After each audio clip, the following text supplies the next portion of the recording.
Welcome, welcome, welcome this evening, everyone. We're so very excited. I even dressed up tonight for you. Yes, because we're going to be talking about something very, very amazing. We're going to be talking about James Van Der Zee. And I want to share this awesome, awesome, wonderful book with you tonight. Take a picture of me, James Van Der Zee. An awesome book as well as illustrations.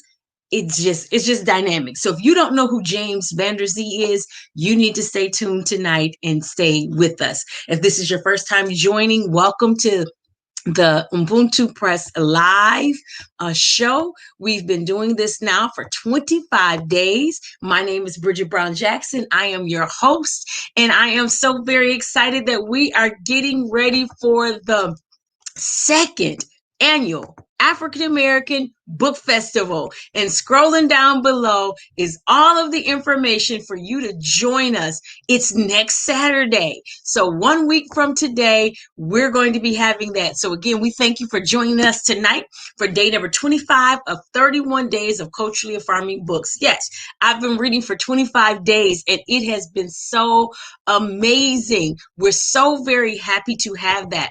And so if you have not registered for September 19th, it's going to be from 12 to 3 p.m. Eastern Standard Time. You don't have to register. It's going to be live streamed on this channel, Ubuntu Press on Facebook, on Kingdom Influence on Facebook, as well as it's going to be on YouTube and on Periscope on the Twitter channel. And so you can watch any kind of way, but if you want to win some dynamic books, you must register. And so we're closing registration next Thursday. So please, if you haven't registered yet, go ahead and register. I see we have some people that are watching tonight. If you're watching, come on, chat back with me. Say hello. I'm going to greet you tonight. Hello. I am greeting you all the way from the wonderful city of Flint, Michigan, where we have the nonprofit Kingdom Influence, who is one of the co-sponsors for this dynamic event. Kingdom Influence, one of our goals, we have several, but one of our goals is to put books in the homes of children. So we're building libraries. And so we're very so excited to have that. And so we have someone with us tonight, April Clark. Thank you so much, April, for listening in. I think you're going to enjoy this amazing book, this amazing story by this amazing man. And so we're going to get into that. But of course, I want you to be able to see what you can win if you register. It's going to be dynamic. So you want to make sure you register. So if you have not registered, please go and do it as soon as we get off here. Don't get off here yet because we want to watch it unless you got 2 devices. Then go and register. It's really easy. If you know what bit.ly is, bit.ly / and then AACBF, African American Children's Book Festival. I made it that easy. Put your fist up. Put your fist up. Put your fist in the air. Put your fist up. Yeah, yeah, yeah, yeah. Put your fist up.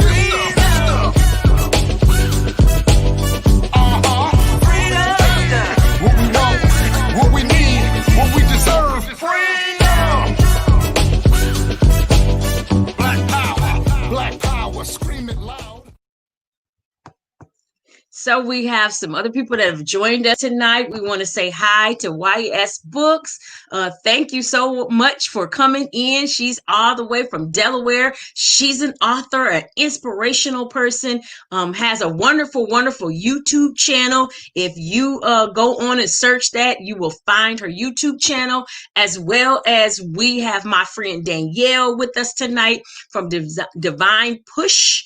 And she has an awesome YouTube channel. She's watching us from YouTube tonight. So we got our YouTube followers. Go on and subscribe to their channels if you're really interested in doing some really inspirational things. And so we're not going to prolong the time tonight because I want to share some stuff with you, but I have to tell you about this amazing, amazing man. And so I am going to read the entire book tonight with you. So bear with me, but it is a wonderful, wonderful story. Before I get started, anybody that's watching out there, tell me, please let me know. Have you ever heard of James Vanderzee? Do you know what he's famous for? Guess we can guess based off of the cover. He was a photographer, but had you heard of him? Had your school, when you was a child, did your school teach you about him? So tonight I'm dressed up, and I'm dressed up on purpose because I just want to play like I'm ready for James Vanderzee to take my picture. So here we go. Deep in the heart of Lenox, Massachusetts, in the white frame house nestled between his aunt's home and his grandparents' home, lived a boy named James Vanderzee.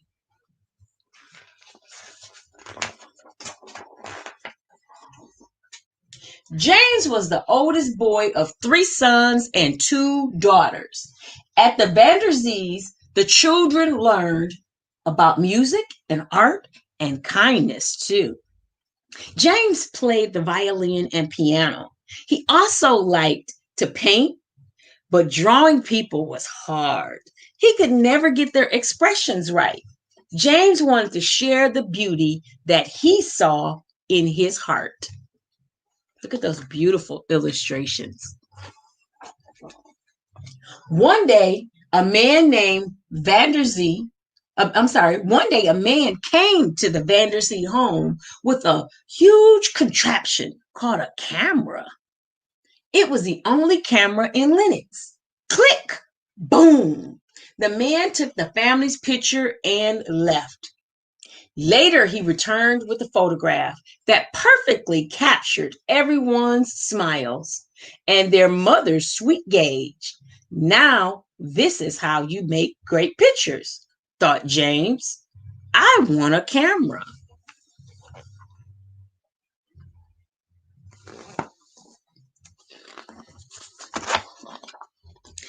In a magazine, James found a contest where the first prize was a camera. To win, he had to sell the most sachets of ladies' perfume. After months of selling sachets, James won. He won. But the camera came in parts, and the parts didn't fit together. So James had to start over again. He weeded his neighbor's garden for a quarter a day until he saved $5. And then James was the second person in Lenox to own a camera.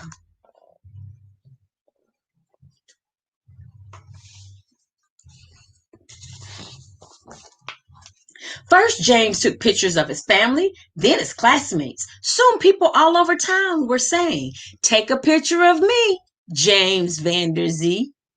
At home, James turned his closet into a dark room and learned how to develop film.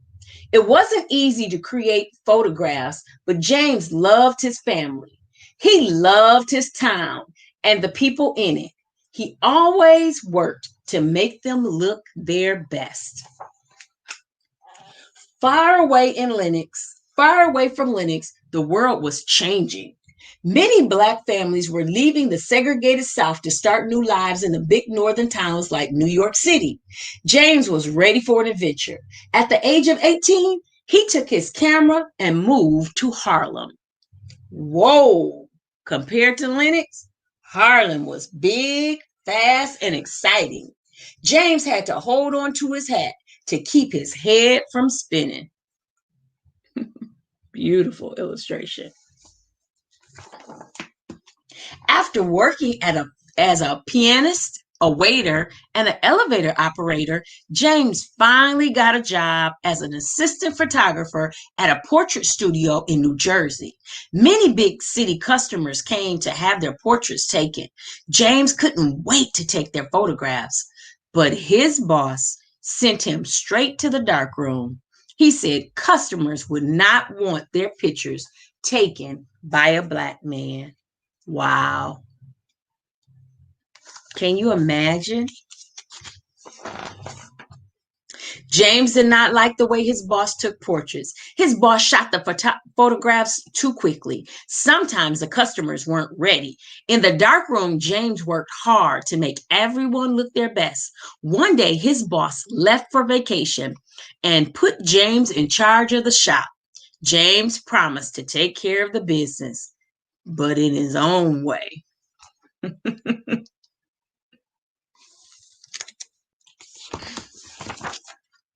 Instead of rushing the customers, James talked to them. He found their natural smiles and the perfect backgrounds. James treated the customers like family. In the darkroom, James made their pictures look better. He brightened people's eyes, straightened their teeth, and fixed their hair.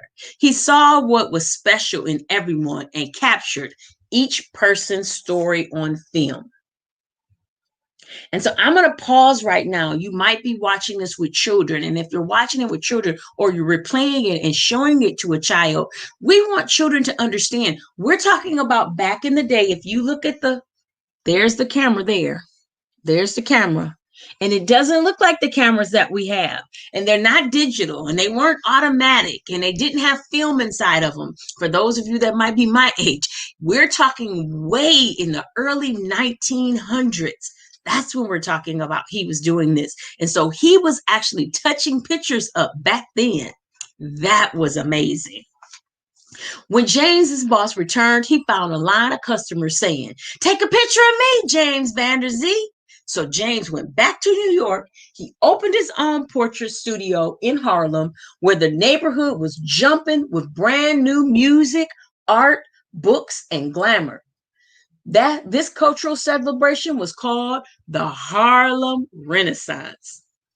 Just about everyone, politicians like Marcus Garvey, athletes like Joe Louis and the New York Black Yankees, and the world famous performers like Florence Mills, Bill Bojangles Robinson, and Mamie Smith wanted fancy portraits taken by James Vanderzee. So he was taking pictures of lots of celebrities. Look at some of those pictures. James photographed the rich and the poor, but mostly the middle class. And this distinguished him from many of the other photographers. At the time, photographs of Black people were often sad and grim depictions of poor farm workers or struggling city dwellers. But James stepped behind the camera, click, boom, everything changed. James used beautiful backgrounds, fancy props, and elegant clothing to help the people in his neighborhood look their best. In the darkroom, he fixed the photos and combined images to create perfect portraits. So he had fancy props, like we kind of do now with our photo booths. We can do all types of pictures now when we play with our digital imaging. See, we have a photo booth business, and so we love photos. Uh-oh. Put the book down. We love photos. And so we like to dress up and we like to play and we like to take pictures. And so that's what James Vanderzee did. He made himself more distinguished than anyone else. Even James Street photography captured the pride, beauty, and joy of Harlem. People from all over the world proudly displayed James's photos in their homes, in their businesses, and close to their hearts. But the world was changing again. Cameras were smaller and cheaper, and people could take their photographs soon. People could take their own photographs. Soon, customers stopped coming to James Vanderzee's studio. See, the dad has the camera on his. So still different than the cameras that we have now. We have digital cameras. James tried to keep working. He took passport photos, shooting tiny photos that helped send people on faraway adventures. Eventually, though, James had no choice but to put away his camera. Instead, he fixed up old photos and sent them to people from all around the world. Several years later, a visitor arrived at James's home. The Metropolitan Museum of Art needed photographs for an exhibit on the history of Harlem. They found thousands of photos showing thousands of Harlem residents, all taken by James Vanderzee. The exhibit was called Harlem on My Mind, and James' work was a huge hit. People said it was like walking through 40 years of history of Harlem. Look at those beautiful illustrations. The photographs showed the Harlem of families and churches, friends and clubs, neighbors and celebrities. The Harlem of love, pride, and community. The Harlem that James Vanderzee always saw in his heart. And people came to say, take a picture of me, James Vanderzee. So James stepped behind the camera once again. Click, click. And then, oh, see that picture? That's him. And then in the back, it has all types of facts about James Vanderzee. And so when he was rejuvenated with his photography, one of the things that he did was he took pictures of even like Muhammad Ali. And so when he came back into doing it, he was able to really rejuvenize his business. He died, but his legacy is still living on. I want to share a couple pictures with you guys of what he actually was able to capture and to do. And so here's pictures of James Vanderzee right here, him older, and then there's the picture that looks like the picture that's on the book cover. See that? So that was taken from that. The illustrator used that picture. And then this picture I wanted to really highlight to everyone. If you see right up here, there is Marcus Garvey. And Marcus Garvey was a political activist. And one of the things that, again, he was memorized. If anybody ever sees a picture of him, most times this is one of the pictures. Well, James Vanderzee was the official photographer for their movement. And so who knew that? Did you? It's really great for us to know our history. And here's some pictures of him taking of some jazz musicians. Beautiful pictures that he took in the homes of families. Remember, he wanted to help middle class families. And here's a picture of a couple, and they have on some raccoon furs. So remember, in the book, it talked about people were taking pictures, but they were taking pictures of Black people as they looked poor or they looked destitute.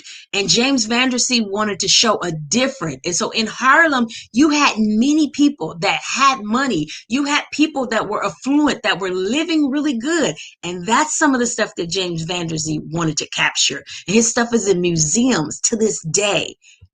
Awesome. Again, beautiful pictures of four gentlemen in their nice attire. Again, he was a photographer for schools when he was only 10 years old. So we have to think about this. He was born in 1886. So at fifth grade, that would have put him about 1896, 1897, somewhere up in there, right? Well, if that was the case, that meant before 1900, he was taking photographs. Have you ever learned about him? Very interesting person. Again, another picture of what he took in the community with a group of Moors. And so James Vanderzee was phenomenal. James Vanderzee is somebody that we need to teach our children, because one of the things that I love about his story is that he literally was a child photographer. He was taking pictures and changing the exposures. Now we do that kind of stuff, but we live in a digital world. Can you imagine before 1800 him being able to do this? So James Vanderzee was wonderful. One of the reasons why this is one of my favorite books, and he's one of my favorite people to know about, is because my family has a photo booth business. And so we love to take pictures. And so nobody knew about James Vanderzee until we were doing some research on Harlem Renaissance. And I'm like, oh my God, why haven't we ever learned about him? Now, I heard about Gordon Parks. He's a very famous Black photographer as well, but had not heard about James Vanderzee.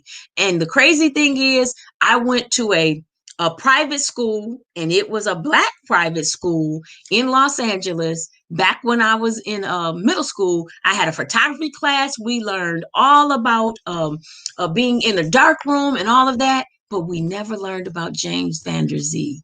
So I want you all to know that. And so again, we've learned a lot of stuff about, the people who did Kodak and, some of those other people, but I want you to know about a great man named James Van Der Zee. And so we appreciate you all listening in tonight and watching. Um, my cousin April says, I love that you're reading books that teach these famous moments in history. Schools don't teach about the Harlem Renaissance era or similar subjects. No, they do not. And we have to do that. And so thank you very much. Back to you, cousin. She said, great job.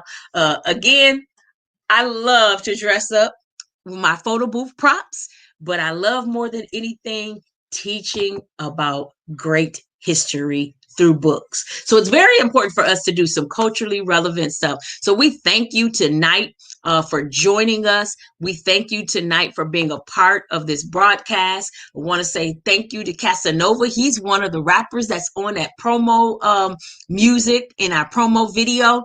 And he says, I love this show. Please bless us all and continue after the 31st days.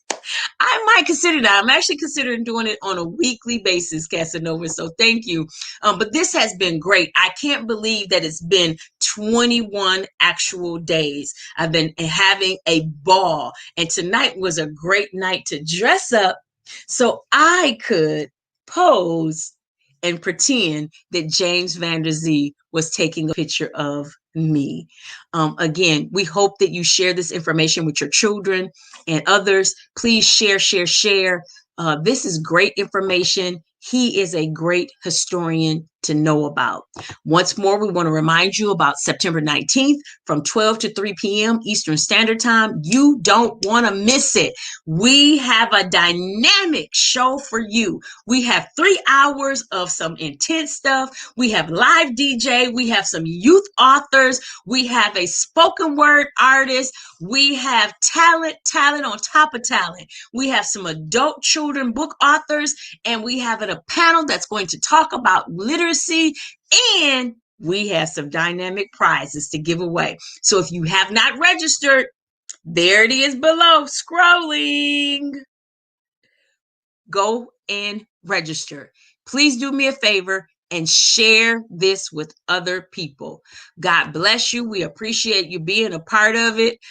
April is saying too, yes, she thinks that we should continue it as well. Yes, I am considering doing it once a week. I don't know if I can do it every day, but once a week I have been enjoying it. It is the highlight of my day.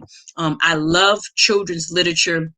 For those that might be watching for the first time, I've been an educator for almost 30 years, teacher, and then on to an administrator, and have absolutely loved it. I took a sabbatical so I could write. My book is behind me. There's my baby, Panther in the Sky, and then there's my other baby, Purple Heart Highway. Both of them historical fiction, very informative books. Panther in the Sky is about the Black Panther Party. Purple Heart Highway is about Black veterans. And so teaching the importance and the relevance of what they have done in history for us. Because like my cousin said, we don't get to see this in real history classes. And so it's very, very, very important. Danielle says, I love it, Bridget. I was thinking you should continue reading the books after the 31st.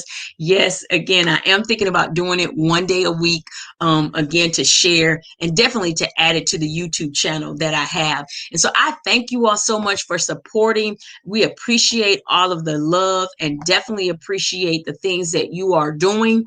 If you want to be a blessing to the children here in the city of Flint, Michigan, we are building libraries in the children's homes. We have a nonprofit. If I get it. Yep, there you go, right there. Kingdom Influence is our nonprofit here that my husband and I have started. We formed it in 2019. And the goal is to work with families to help them get out of poverty. And one of the pillars is through education and self-development. And so we're starting with building libraries for the parents and the children. So if you'd like to donate, we greatly appreciate any donation amount. You can go to mykingdominfluence.org to our donate page. And again, donate any amount. We are a 501c3, so you can get a tax document. We appreciate so much you joining us tonight. And we're going to go, but we got to watch the promo one more time. So again, have a good night. Thank you for joining us. We appreciate you being a part of this community, and we love you. You want to make sure you register and share with everybody. Put your fist up. Put your fist up. Put your fist in the air. Put your fist up. Yeah, yeah, yeah, yeah. Put your fist up.